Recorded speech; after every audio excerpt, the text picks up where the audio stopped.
Welcome to Voices of Life, a podcast dedicated to celebrating inspiring members of life and friends of life.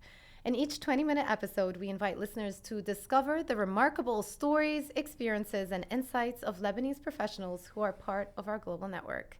My name is Jumana Nasser Bersachi. I am a host for Bloomberg Television. I host a daily show called Bloomberg Horizons. You can catch it every day at 8 a.m. Dubai time.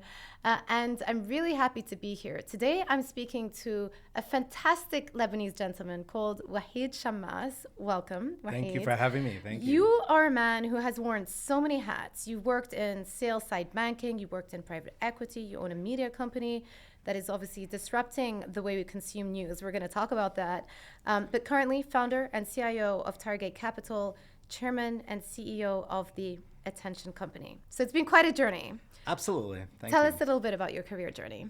Yeah, I mean, this is, it's actually funny because I always used to admire people that actually built things, okay? And I said, at the end of the day, being a financier, you're empowering people. People need access to capital. People need advice on how to deploy their capital. And essentially, you're the bridge to, move this economy, essentially, get people that need money to people that have the capital. And so that's been my entire career. So when I was at Goldman in New York for a good part of 8 years, and then Janus Henderson, on the buy side for 11, then I started my own PE firm. But you mentioned, being sort of an operator now. That's just purely because I made an investment in a media company that has sort of really blown up. And, I've had to operate it now. So we'll get to that. Yeah. How do you think your background in sales-side banking set you up for where you are right now? Interesting, because, without me, the media company that you're referring to could be built. Okay, you need great talk show hosts, you need great creators, etc. How do you coalesce all that? How do you build a story around it? How do you create longevity? How do you create succession? How do you create a story that other people can invest in, that understands sort of where the road from A to Z is? That is all sell side and buy side. That is all knowing how to sell a company and knowing what investors would want to buy when they evaluate it. Okay, so let's talk about the Attention Company. It Sure. is literally called the Attention Company. And, if you go to the website, it's framed as a platform for the attention era, combining media marketing, venture, and community building. First of all, why is it called the Attention Company? Okay, great. So I'll try to be as brief as possible. So my role as a private equity sponsor, this was a big investment that I made, and then I stepped in very recently as chairman and now CEO. I view that quite interim. We are going public, so as far as I'm concerned, we have a very critical window that I've got to navigate, but ultimately, I need to go back to running a private equity firm. In terms of name, it's a very, very good question. It's a very good question because actually the name keeps changing. In 2022, when Elon Musk bought Twitter, I don't know if you remember, but it was sort of kicking and screaming. It was a very tumultuous time. We all remember. Right, and ultimately he bought it, and essentially he opened up that platform for citizen journalists, for truth, for free speech, for lowering the guardrails of what is taboo and not, and to fight wokeism in many ways. And so he didn't coin citizen journalism, but he really made it a thing. So actually for a while we were IBC Ventures, which was the predecessor company, but then it branched out of sort of the blockchain and AI, and then it became Citizen Journalism Network. But now we're talking about the attention economy. And again, credit to Elon Musk, he's always referring to this attention economy as the scarcest commodity. The idea is that in the future, it's all going to be about AI and decentralization.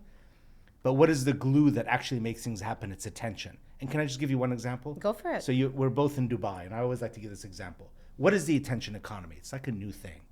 Dubai chocolate. That is a product that is 100% attention economy. No advertising, came out of nowhere, was a TikTok phenom, influencers. That is a perfect example of how attention nowadays makes or breaks a product, makes or breaks an election, creates a narrative. And so we are all that. We are a media company, an influencer company. We are gelling a platform like X to serve the attention economy. Yeah. Let me ask you a question. Obviously, I'm biased because I Yeah, of am a course. Yeah, journalist yeah, and I yeah. guess I work for quote unquote mainstream media. Absolutely. So, what is the distinguishing line between a journalist and an influencer on platforms these days? Very different, a very different categorization. So an influencer is trying to influence an opinion. Okay, a journalist, both mainstream and alternative media, are seeking truth, are trying to combat misinformation, fact check, try to get the true message out there. And so I would differentiate them completely. An influencer is really someone who is a key opinion leader. They are there to give an opinion. A journalist isn't really. Is it fair to say, though, that having a middle of the ground or a centrist perspective isn't going to get you as much as engagement as if you go for the extremes? And herein lies the problem, because then you are incentivized to put your neck out there and take a very anti-consensus view or very inflammatory view on either side that will get you a lot of engagement. Oh my God, what a great question. Actually, you are dealing with the central question we deal with every day, but we feel like we're a victim of this. And let me explain. The attention company and how we started, we're actually a bunch of liberals. We're actually, if I'm not going to talk about the politics of different people, but if you think about, let's start from the top. If you think about Elon Musk, he was always a Democrat. He's on record, has always voted Democrat. Just recently, he's changed. Bobby Kennedy, Tulsi Gabbard, us, etc. We get along very much with platforms on the left. What unifies us is a form of libertarianism and a search for truth. But the reality is we are centrist. Like in Gaza, we are viewed, for instance, I don't want to go too much into our media because that's not my job, but we're considered by Israelis as being too pro-Hamas, too many sympathizers. By the other side, like you're Zionist. So we got to get something. We got to be doing something right. And the only other platform that I feel is kind of centrist, and you might fight me for this, is probably Piers Morgan. Okay, we really admire him because he is trying to toe that line between being centrist. But today, if you look at CNN or you look at Fox News or you look at other podcasters in the alternative media side, left and right, it's extremely polarized. We struggle because we think we could be 10 times bigger, if we're not the Reuters of X. Yeah. So if we're centrist. The founder of the Attention Company is a gentleman called Mario Nawfal. I believe he's also of Lebanese descent. Original Lebanese. Yeah, so another Lebanese, just to add to the mix. There are plenty of us around. Is building a thriving media company these days, would you say that it has to be centered around a single person and that person becomes the brand? Or is it more to do with the whole ecosystem that's reinforcing it? Because you just brought up a couple of examples, right? It's Piers Morgan and the brand. It's Mario Nawfal and the brand. Tucker Carlson, the brand. And I can give you list after list. Essentially, what distinguishes the person from the broader platform that you're trying to build up? Or are they one and the same? So the best piece of advice that we got was the president of one of the most famous mainstream media companies in the world. And I won't mention the name, but CNN, okay, no longer there. And it wasn't a mea culpa, but it was like, okay, it used to be network, it used to be this. And I, as sort of chairman and private equity sponsor, I want diversity. I want longevity. I want, different talk show hosts. We have 21 talk show hosts. And we have this push and pull because that's how you create a diversified company for an IPO and what have you. But today, the trust is in personalities. Even mainstreamers like Cuomo, like Don Lemon, like all those folks. Like Giovanna Bersace. Yes, soon your own media company, Joanna, and that will be the natural, because if you ever left Bloomberg and you were CNBC and you left Bloomberg, you're going to realize that, wait a minute, I can create an audience. We're going to cut that bit out. Yeah. All right, but essentially, the I don't make the rules today. The trust is around personalities. And even mainstream media people are building around that. I struggle with that because we want to diversify, but the ratings really do follow specific personalities. Yeah. What I always say to people who are joining the industry Yeah. is you don't have to be perfect. You just have to resonate, right? Yeah. You have to, what your message, Sure. you have to make sure that whatever you say is impactful. You and have to it be resonates. authentic as well. And of I mean, course, 100% is very authentic. important. That's going to shine through. Absolutely. So let's just take a step back because, Sure. you know, we spend a lot of time now talking about the attention company, but Yeah. you took a gamble on this and Yeah. there was no guarantee that it was going to work out. How did you assess the risk reward of venturing into an investment like this? Sure. I mean, so when I got the phone call to try and support, there was a confluence of events, which I call luck, and it happened very rapidly. That gave us the confidence that we could be onto something. Okay, and it started with Elon Musk buying Twitter. Had he not done that, we would not have the attention company. It simply would not have a raison d'être. It would not exist. Had this crypto personality, Mario Naufal, not had Sam Bankman-Fried be a story that went mainstream, the mainstream would not have discovered Mario Naufal. So another series of events, and then Elon, being, sort of went through that very, very tough phase where Mario would, didn't even thought it was a parody joining his show, but it was actually Elon, and completely blew up Space. And then Space is crashing, and then Mario tweeting, blame Elon for firing 90% of the people, tongue in cheek, and then Elon responding, "I'll get this fixed." I mean, those are like events that are so out there. So when you have these events happen, you feel like maybe something is happening. That gave me the confidence. Yeah. And to put the resources. Yeah. Let's sort of frame this in the context of building one's career and career progression. Yeah. Because, you've spoken to a single number of events, but also some of that is luck as well. You could be sort of, working these social media platforms for years and never get an interaction like that with Elon Musk. Yeah. What do you think is the biggest determinant of success? So I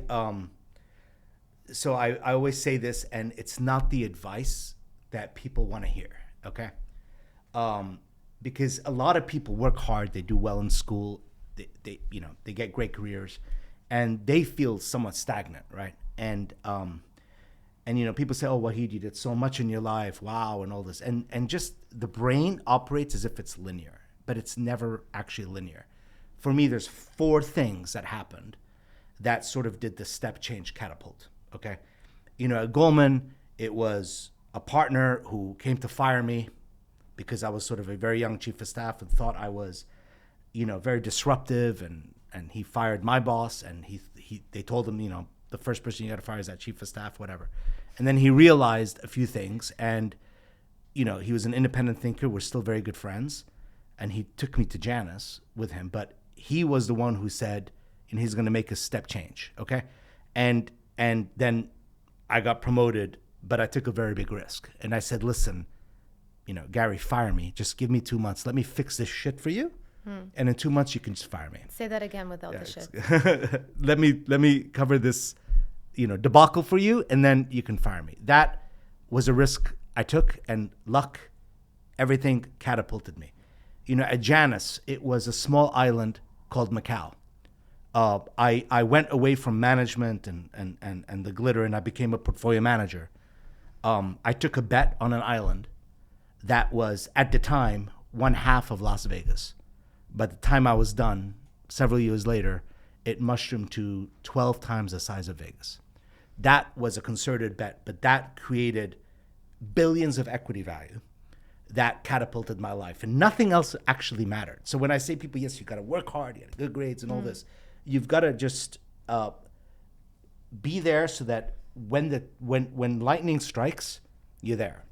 In the attention company, it's the same thing. When I made a bet, right after all the notoriety, or getting like an interview with Lukashenko from Belarus or whatever, people will attack, and they'll say, "Oh, you're Russian funded, or you're Al Qaeda funded, or whatever," and you worry. You wake up the next day saying, "Are people who are supporting you gonna pull out?" And then when they quintuple, that for me is an element of luck.